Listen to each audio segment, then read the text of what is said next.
বিসমিল্লাহির রহমানির রহিম। সম্মানিত দর্শক মণ্ডলী, সম্মানিত শ্রোতা মণ্ডলী, আসসালামু আলাইকুম ওয়া রাহমাতুল্লাহি ওয়া বারাকাতুহু। প্রকৃত ইসলাম ধর্মের একটি শিক্ষা হলো যে অবস্থা বুঝে কাজ করতে হবে। অবস্থা বুঝে ব্যবস্থা নেওয়ার শিক্ষা দেয় প্রকৃত ইসলাম ধর্ম। প্রকৃত ইসলাম ধর্ম হলো উদারতার ধর্ম, প্রশস্ততার ধর্ম, নমনীয়তার ধর্ম। তাই প্রকৃত ইসলাম ধর্ম মানুষকে তার অবস্থা বুঝে ব্যবস্থা নেওয়ার পরামর্শ দেয়, শিক্ষা দেয়। প্রকৃত ইসলাম ধর্মের মধ্যে কোনো প্রকারের জটিলতা নেই, সমস্যা নেই।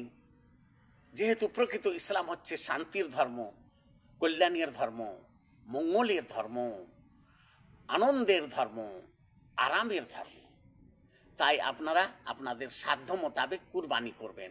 যদি দেখা যায় যে কুরবানি করতে জটিলতা দেখা দিচ্ছে, কুরবানি করবেন না। গরু ক্রয় করতে সমস্যা হচ্ছে, গরু বাদ দিয়ে অন্য জন্তুর কুরবানি দিবেন। কুরবানির জন্তু যেমন হলো উট, ছাগল, গরু।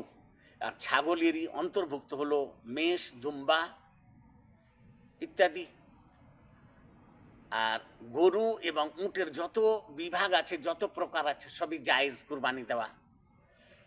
তো সম্মানিত ভাইয়েরা আমার, আপনাদের সমাজে যদি কোনো কিছু জটিলতা প্রকাশ পায় কুরবানির বিষয়ে, তো জটিলতা এড়িয়ে চলবেন এবং সাধ্য মোতাবেক কুরবানি করবেন। যে বিষয়ে সমস্যা হবে, যে বিষয়ে কষ্ট হবে আপনার, সে বিষয়ে আপনি যাবেন না। আল্লাহ তাবারক ওয়া তাআলা পবিত্র কোরআনের মধ্যে বলেছেন, সূরা তাগাবনের মধ্যে বলেছেন, আয়াত নম্বর 16 দেখতে পারেন, ফাত্তাকুল্লাহা মাস্তাতাতুম, তোমরা আল্লাহকে মেনে চলো তোমাদের সাধ্য মোতাবেক। সূরা বাকারার মধ্যে আল্লাহ বলেছেন, লা ইউকাল্লিফুল্লাহু নাফসান ইল্লা ওয়াসাহা, মানুষকে আল্লাহ তাবারক ওয়া তাআলা তার ক্ষমতার অধিক কিছু করতে বলেন না। আরও আল্লাহ তাবারক ওয়া তাআলা বলেছেন সূরা হাজের মধ্যে 78 নম্বর আয়াতে, ওমা জাআলা আলাইকুম ফিদ্দীনে মিন হারাজ, তোমাদের ইসলাম ধর্মের মধ্যে আল্লাহ তাআলা কোনো প্রকারের কিছু জটিলতা রাখেননি, যেহেতু এটি হচ্ছে শান্তির ধর্ম। তাই আপনারা আপনাদের সাধ্য মোতাবেক শান্তির সহিত কুরবানি করবেন। যে বিষয়ে জটিলতা দেখা দিবে, সমস্যা দেখা দিবে, সেই বিষয় থেকে দূরীভূত হবেন। আসসালামু আলাইকুম ওয়া রাহমাতুল্লাহি ওয়া বারাকাতুহু।